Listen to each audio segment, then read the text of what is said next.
Hey guys, and welcome to the Band Rants channel, your home for NFL projections, predictions, and of course your periodic rant. And today we're going to be doing the Arizona Cardinals 2021 season prediction early on, and we're going to update all the teams at the end of the summer before kickoff. But today we're going to be doing the first look at what the 2021 schedule will look like for Arizona. Now this is one of the teams I've been looking forward to doing the most because they have had arguably the best offseason in the NFL, with exceptions of maybe the Patriots and possibly the Rams. But we're going to talk about how they do. We're going to give a quick look at how the Cardinals will fare. But before we do, please, if you're new to the channel, please subscribe to the channel, leave a like on the video, and leave a comment down below if you want to see me talk about something else. And we'll go ahead and get started. So, looking at Arizona's schedule, early on, they travel to Tennessee on a Sunday game. That's going to be a really good game in my opinion, and this one could go either way. I'm expecting Derrick Henry to have an amazing field day against Arizona on a normal day. But with J.J. Watt and Arizona's defense improving, I think it's going to be a tricky one. It's really hard to imagine one of these teams going 0-1, honestly.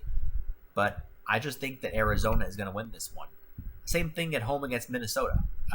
Minnesota and the Titans have pretty good offenses and overall decent teams.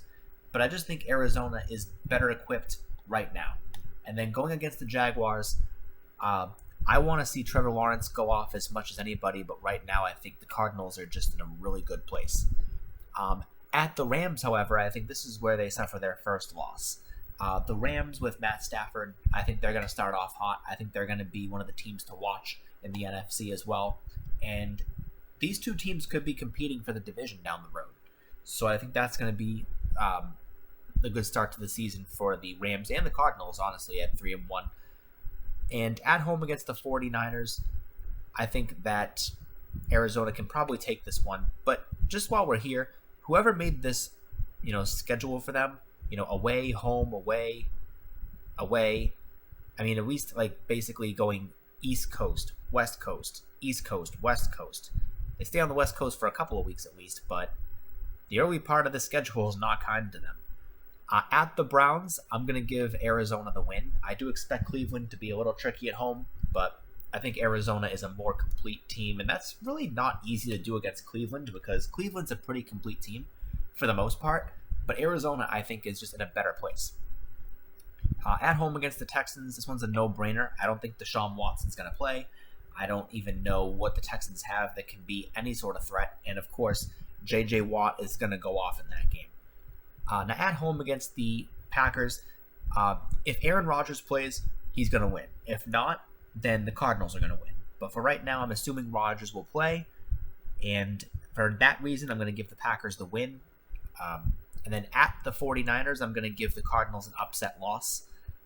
They are going to lose some home games eventually, but probably not this one. At home against the Panthers, I'm going to give the Cardinals the win there. At Seattle, I am going to give them the win. And then off the bye, they'll take care of the Bears relatively easily. They'll win at home against the Rams. And this one might shock some people. But in this next 4 weeks, I'm actually going to have the Cardinals finishing at 12-5. They're going to drop a game to the Colts, the Seahawks, but they're going to win against the Lions. I really don't have a lot of teams beating the Lions. And they're probably going to be able to beat Dallas too. We know bad things do happen in Jerry World, but I think that down the road, the Cardinals are going to try and compete for the NFC West division title, and Dallas could have the NFC East wrapped up by then if they continue to exceed the very low bar that the NFC East is. So that's what I have Arizona finishing at, and I'll see you guys in the next one.